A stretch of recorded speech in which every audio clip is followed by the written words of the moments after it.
Welcome back to Incremental, the Continuous Improvement Podcast. This is our practice edition where we discuss improvements we made during the week, tie them back to lean principles, with the goal of kind of showing the process and not just the end result of a shiny, very clean shop.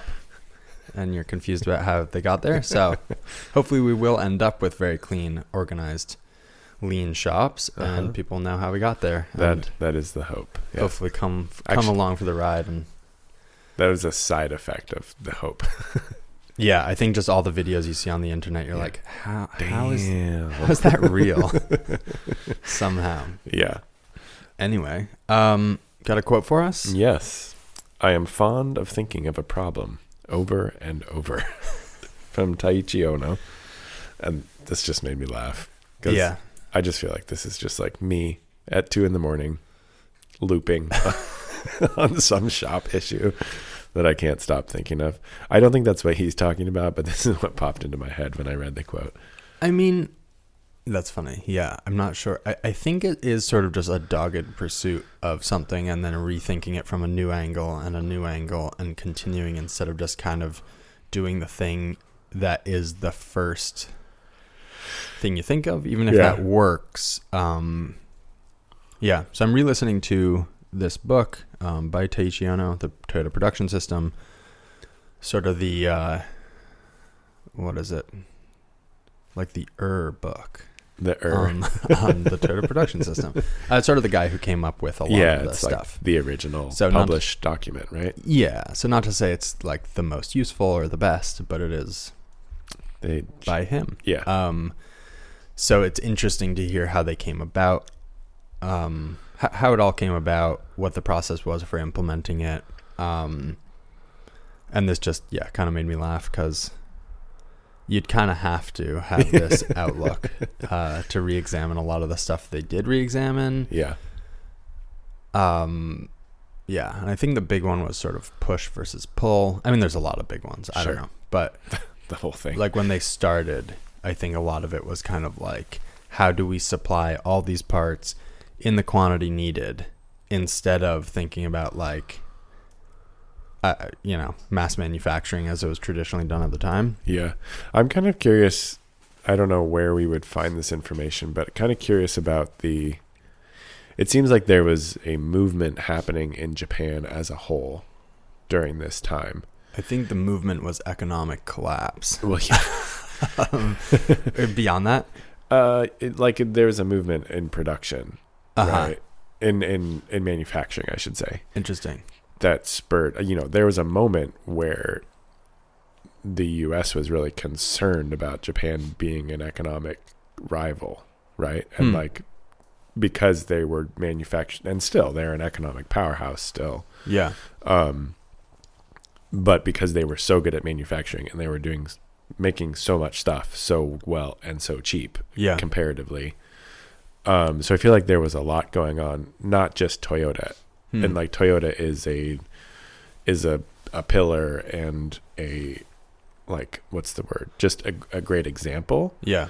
But then like when you read Shigeo Shingo's books, he's like talking about working at Mitsubishi Heavy Industries and working at a dishwasher company and whatever the case may be. And so it'd be fun at some point to find if there is such a historian who knows sort of like more of the general history of Japanese manufacturing and kind of like how Toyota fits into that picture as a whole. Right. Because it seems like they were like pushing a lot of these concepts, but there was a lot of people involved on the periphery and in other companies. I don't know. It's just something I'm very curious about. Yeah, that is interesting. I know, like from Shigeo Shingo, like the concept of quality circles was a big thing that was common in Japan, and they were getting near zero defects shipped. Yeah. And in the US, there was a bit of consternation about like how they were doing it, and then trying to bring quality circles into the US, which was kind of like a group huddle every time there's a defect. And then how do you eliminate that defect from happening again? Yeah. Instead of kind of like this like quantitative, what percentage reject does this process have? And you just kind of write that into your costs and it's all okay. Instead saying like, it's not okay. What's causing that? Right. And getting to the bottom of it. Yeah, that's interesting. I hadn't thought of that. Getting into some improvements. Mm-hmm. Our big one was we built some stairs. Kind of time consuming. It was sort of a funny one, and I don't know how to think about this, but we've been accessing a certain part of our shop when needed with a ladder, which is just non-ideal for a number of reasons, safety being one of them. Yeah. And so there's sort of, we could have built the stairs immediately upon finishing this area that we knew we were going to access. But we didn't. And now we've spent the time to make this improvement. Yep. But just way delayed. So it's not like we were twiddling our thumbs between then and now, but staring at your ladder, contemplating. Yeah. It's just funny. Like, I don't know how we've talked about this. Like, how do you balance moving forward and growing a business and doing like versus refining a business? Because often, like, Toyota will tell you there's a never-ending source of problems and of things to solve. Yeah. And refinements to make. But refining, I mean, I feel like we've fallen into this trap a bit personally, where we've refined this one product we make. Yeah. And so we just started releasing new products, but, you know, we had essentially one product line for 2.5 years. And part of that was keeping up with demand, and part of that was improving the process to get more reliable quality and all this other stuff. Yeah. That game is not over, as you'll hear in the rest of my improvements. And so, but then organizationally, you spend the time eventually to get this other really big gain in efficiency and safety and whatever you want to. Yeah. I don't know. I think it's like a budgeting thing, right? It's like you could also say, I need all of these different pieces of equipment to do what I want to do effectively. Right. But you actually only have so much money in the bank. So you do what you can when you can. And sometimes it's piecemeal. Right. And same, you only have so much time in the bank. And so you do what you can. And sometimes it's piecemeal. Yeah. Like you probably, like you were talking about trying to, you know, keep up with production. You probably like just hard stop, didn't have time to build the loft and the stairs and keep up with production when you did it. Right. I think that's correct. I think it's not a very satisfying answer, but well, it's not satisfying, but also I think, I don't know. I think it lets you off the hook a little bit. I'm not saying incorrectly, but I wonder if the mental math is correct in making those decisions in the moment. Because we've gone up and down that ladder quite a few times. Right. And so I think it's easy to be like, okay, we need to get back to production. I don't know. It feels a little bit like increasing your batch size is always going to look like a good idea. And you need to sort of have this like overarching view of like, this is not a good idea. In fact, you should do the opposite. Like, I think yes, and you are right. There is only so much time in the day. Yeah. And so you need to plan which things need to happen when, and some things just can't, even though it would be great if they did. I have a lot of things on that list. I think the middle ground is if you had built that and used a ladder and then never built a set of stairs. Sorry, that's not the middle ground. You struck the middle ground, which was to use a ladder until it was clear that you needed to use stairs. Right. Whereas if you were to just use the ladder in perpetuity, that would be definitely bad. Right. And yeah, what are the gains? What are the losses from having used that ladder for the last 4 months? I'm sure they are calculable. But right. And I'm sure that like strictly bean counting, it would have been better over that time horizon to have built the stairs immediately. But also like maybe you would have, actually maybe it wouldn't have been strictly better bean counting if you'd, calculated in your loss in revenue from not doing production for I mean, there were a lot of things involved, like we had to rebuild our shipping area. We had to, like, there were a lot of other projects that had to happen before we could clear the space for that. Just interesting. There's all of the cascading effects like you're talking about. Yeah, and if you make too many changes, it's very disruptive. And if you make... Yeah, and if you follow some of the, like, improvement kata principles, it's like don't change too many things at once. So by that logic, the ladder... Now we're talking. The ladder was definitely the right option. Because you need to be able to test, make sure the loft is good before you go all in. I mean, there is some truth to that in terms of, like, I see this a lot with prototyping and product development, where people, I've talked about this, but people treat a prototype as basically a rev one instead of as like which piece of this has the most risk, let's de-risk it. Yeah. Like, there are often times where if you build something part way, as you're building it, you come up with a much better plan of how you're going to do the other parts. Yeah. Right? Because, like, once you're standing in the space, you're like, oh, we can totally fit a staircase here. And if you plan it all ahead of time and just do it as one big push, you lose the ability to optimize. Yeah. So I've often mused at, like, it seems to be a universal thing that, like, I see it a lot in construction projects where, like, say you're going to start putting up siding, you'll, like, start right at the front door because that's where people think about starting, because it's where you enter a house. That's funny. And it's like, that's where you're going to make all your mistakes. Like, start on the back. Right. and it's like such a classic thing that we do. That's funny. Is like starting on the focal point, starting on the difficult part, something like that. Where recently I've just been like yesterday we were doing electrical work in the new shop, and Coram was going to start pulling wire. And I was like, okay, well, even though we're talking a lot about, like, the big 3-phase circuits for the machines, like, go pull those 120 volt outlets first so you understand the system before we, like, chop all the expensive wire too short. That's smart. Yeah. And I think about it's hard to remember. It's weird that it's hard to remember, though. Like, well, so in starting lean, a big recommendation that I think makes a lot of sense but is not sexy is, like, where should I start with Kanban? Like, go Kanban your cleaning supplies. Like, go Kanban your non-essential business function items. Yeah. So you can sort of learn the ropes without disrupting production. And I think the second people are like, okay, we're going lean, and I include myself in this, you start on the things that you're dealing with every day that are, like, super critical. You're like, we're doing Kanban. Which, like, is understandable because those are where you're going to see the most effect.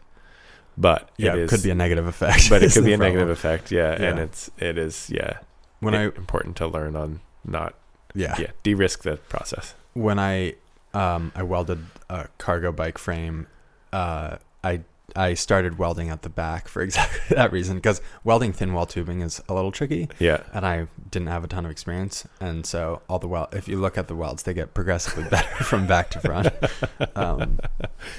Nice. Anyway, so. We didn't do any improvements this week. just prepping to move a shop. Yeah, we were down a person pretty much all week because he was working on the new shop. Gotcha. Yeah. So just keeping up. Just keeping up. Cool. Well, just barely keeping up. I guess that means you have work, so that's good. We have, it's all coming together. Nice. Well, I'm excited to hear once you get in the new space. Yeah. As I mentioned, 1 week. We'll have more insight into ripe for improvement. Big space, small space, pros and cons. Yeah, I'm sure there will be both, but a lot of learning, which will be fun. So as I'm hinted at, I spent a total of probably about 10 or 12 hours redoing how the 1-inch cam buckle cam gets machined. Yeah. We are currently trying to release products. There are a lot of other projects. The current method or previous method, those jaws have probably been running for a year and a half, making many thousands of parts in aluminum. they just wore out. And so I could have fixed them, but instead I decided to redo how they were done. I did the same change to our 3/4 cams a little while ago, probably 6 months ago, and it improves how they're clamped. And so we were getting this very vexing problem where the op2 clamping was closing the hole, was crushing the hole a little bit, and you only you could find that, but often it only showed up when you finally pressed the pin in. Yeah. And so it was kind of this big quality issue that was terrible because it only showed itself in final assembly. Yeah. And so you get a lot of waste there. Anyway, so I think there's a few things here. One is like, I think I didn't mentally expect it to take so long. Yeah. But looking back, I don't think it's totally foreseeable. 100%. Like if someone came to me and they're like, hey, can you redo our tooling for our part? I'd be like, yeah, here's how much it's going to cost, because it's going to be a lot of work. Right. But somehow for myself, I just sort of add it to this list. And then, anyway, so I don't know if it's a bad thing, just a thing. But pretty cool improvement. It eliminates this one pretty serious defect. It should improve the life of the jaws. I also took the opportunity to do a lot of other improvements, sort of testing new methods for machining the teeth more efficiently. Did it cut cycle time, notably? We're going to find out today. Oh, so cool. I ran one part, but it's not great data. Yeah. So we're going to run like 40 or 80 and see what that amounts to. Using taller inserts for holding the op1 block, which again should reduce the number of roughing mills we break. So just making a more reliable process. The rougher would sometimes pull the part out of the old inserts, especially if there were burrs. So I think this will solve that problem, I'm hoping. And then the other thing I did, which is interesting, is I, against your advice, biased the part off center. One cool thing about that is the face of one of the jaws is completely flat and clamps on the cosmetic face of our part. And so if there's sometimes like if a chip gets in there, it will get embossed into the face and then it'll start marring the part slightly. So we have in the past sort of buffed out soft jaws and like deburred stuff, or, sort of fix a small blemish. This is one completely flat face, so we can like take precision stones to it easily. Which is kind of nifty. I'm not sure this is very useful learning because like the number of parts where you can do that is low, but I would say something I learned is maybe thinking about making clamping faces as accessible as possible in a funny way. Like if they're proud of the rest of the face instead of like this deep pocket. I don't know. It's not super generalizable. Yeah, and there's the question of cool. whether it's faster just to make a new set. Yes. Yeah, I've been thinking about integrating all of the programs for machining them into the program set that we keep on the machine or something like that. Yeah. Or maybe we should just keep them on the computer and then you just shuttle them across as needed. But like really treating it as a process that needs to be... It's a package deal. It's a package deal that runs. Yeah. I finally did that on the soft jaws a little while ago. Yep. I think I mentioned on the podcast. Soft jaw blanks. Yeah. So between needing one and having a set of 2 was probably about 25 minutes. Whereas previously it would be like an hour and a half. Yeah. So that was huge. Also just reducing inertia.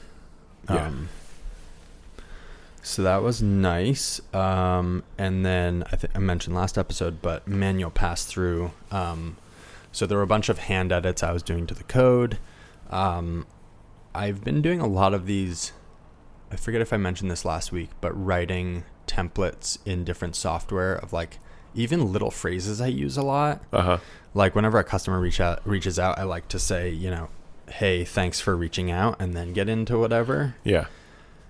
So I kept typing that over and over and over in all these different platforms. And in a lot of platforms, you can create shortcuts. Where like you'll type a word and it will recommend this whatever you want. And that can be 5 paragraphs, which is, I think, how most of us think about about using templates instead of just like, wow, I use this phrase a lot. Why don't I build it? Sam showed me a cool app. I'm forgetting the name of it. I think it was like Lazy Board. Huh. And you can make, you know how on your phone, on the keyboard, you can click a button to like see the emojis, or if you type in a couple languages, you can click to see different keyboards.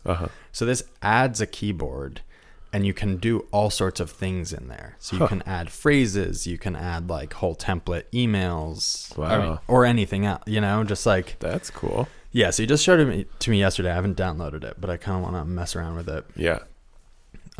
Interesting. That actually reminded me. Last week on the pod, had I run that back boring routine yet, or was I just about to? I think we were just talking about the relative merits of programming it or not. Interesting.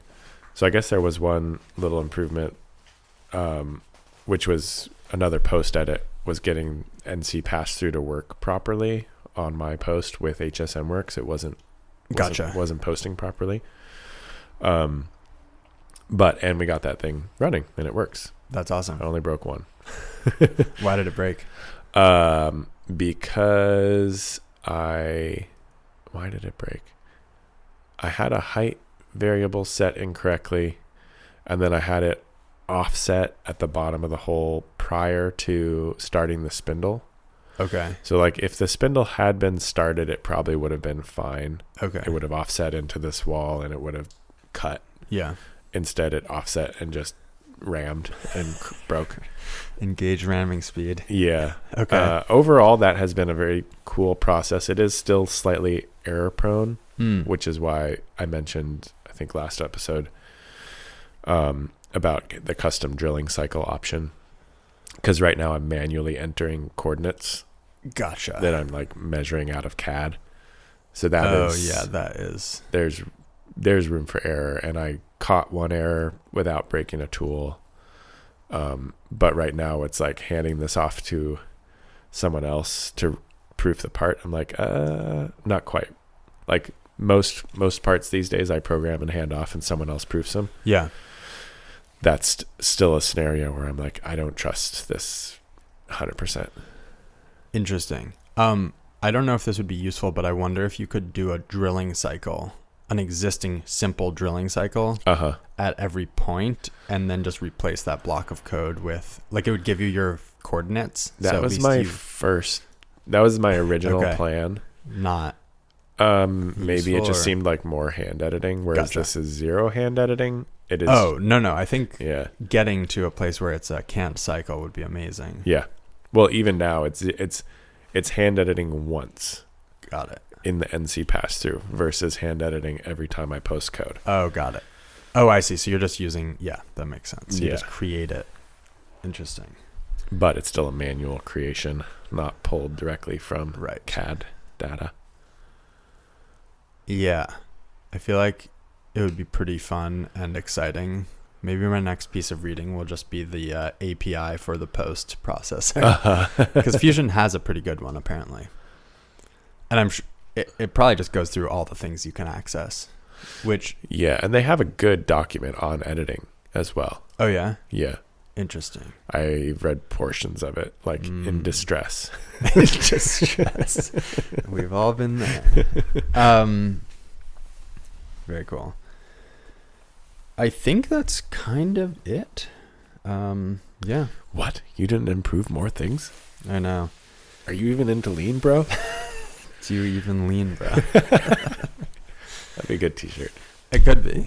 The trouble still stands with the word lean, where everyone who's reading it will think it's something about body weight. I think. Do you even A3, bro? All right. Well, thanks all for listening. You can find me at austere_manufacturing on Instagram and austeremfg.com on the internet. You can find me at lichen_mfg on Instagram, lichenprecision.com on the internet, the pod at incrementalci on Instagram, and we have a Patreon. Go check it out. Patronize us. Lurk away. Yeah. We'll talk to you next week. All right.